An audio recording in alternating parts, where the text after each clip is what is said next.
तो आइए जानते हैं summary of work rules, insights from Google that will transform how you live and lead, जिसे लिखा है लाज़लो बॉक ने। और इस समरी की अगर बात करें तो जब किसी कंपनी की पीपल प्रैक्टिस और पॉलिसी ऐसे होते हैं जो बहुत ही बढ़िया ढंग से काम करता हो, तो वैसे बिजनेस को काफी फायदे मिलते हैं। उनमें से एक फायदा ये है कि यहाँ पर काम करने वाले काफी लोग कंपनी के लिए कमिटेड रहते हैं। ऐसे कमिटेड लोग कंपनी को आगे बढ़ाने और उनके टारगेट को पूरा करने में अपना बहुत कंट्रीब्यूशन देते हैं। तो इन अच्छे पीपल प्रैक्टिस वाली कंपनीज में गूगल कंपनी का नाम भी आता है। अगर आप एक स्टार्टअप के फाउंडर है या फिर कोई बिजनेसमैन है तो आप सीख सकते हैं कि गूगल किस अनोखे ढंग से अपने एम्प्लॉयज को हैंडल करता है। इस समरी से आप जान सकते हैं कि गूगल की शुरुआत बहुत ही साधारण सी थी। आपको ये भी पता चलेगा कि पूरी दुनिया के लोग गूगल को कैसे जानते हैं। गूगल अपने अनोखे वर्क कल्चर और अपने एम्प्लॉयज का ख्याल रखने में बहुत आगे है। तो अब जानेंगे कि इसके लिए गूगल ने आखिरकार ऐसा क्या किया। अगर आप इस बुक में लिखे प्रिंसिपल्स को अपने बिजनेस के लिए चुनते हैं तो आपके एम्प्लॉयज और उनके काम में आपको काफी अच्छा असर देखने को मिलेगा। तो आज इस समरी को पढ़िए और सुनिए और अपने एम्प्लॉयज पर ध्यान देना शुरू कीजिए और अपनी कंपनी के पीपल प्रैक्टिस को भी गूगल की तरह बेहतरीन बनाइए। तो इस जर्नी की शुरुआत करते हैं सबसे पहले फाउंडर बनने से।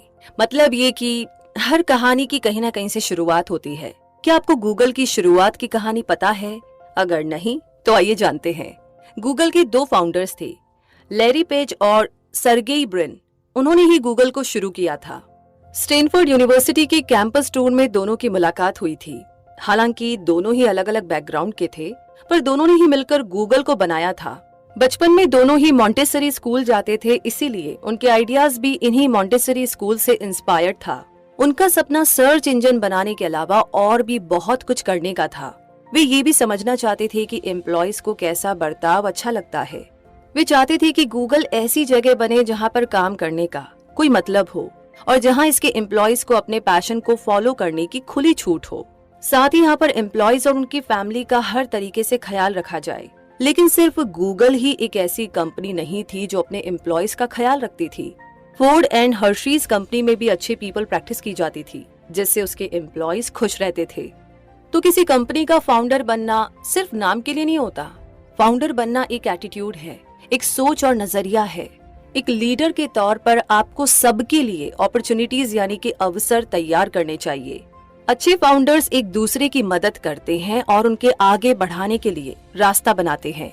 को फाउंडर्स के साथ मिलकर के अपनी कंपनी के फ्यूचर को बदलने का आपके पास पावर होता है। सबसे जरूरी बात, सबके साथ मिलकर काम करने से ही आप अपनी कंपनी को सक्सेस दिला सकते हैं। गूगल के एम्प्लॉयज हर महीने टेक टॉक्स होस्ट करते हैं, जहां वे सब जमा होकर एक दूसरे से अपने काम के बारे में शेयर करते हैं। गूगल ने अपने एम्प्लॉयज को स्टॉक्स में भी हिस्सेदारी दी है और ऐसा करने वाली कुछ ही कंपनीज है जिसमें गूगल भी शामिल है।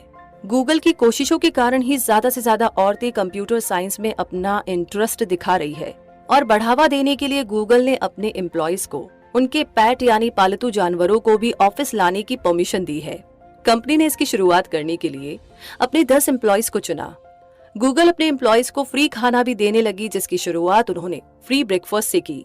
1903 यानी कि 1903 में मिल्टन एस हर्शी ने सिर्फ हर्शी कंपनी की ही नहीं बल्कि पेंसिल्वेनिया में हर्शी शहर की भी शुरुआत की। उन दिनों अमेरिका में 2500 शहर ऐसे थे जो कंपनीज के थे, जिनमें एक बार में सिर्फ 3% जनता ही रहती थी।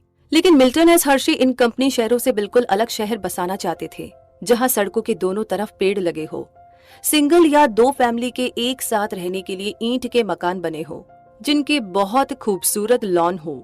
उनके शहर में सस्ते पब्लिक ट्रांसपोर्ट सिस्टम बने, क्वालिटी पब्लिक स्कूल तैयार हो और लोगों के एंजॉयमेंट के लिए भी काफी सारे इंतजाम हो।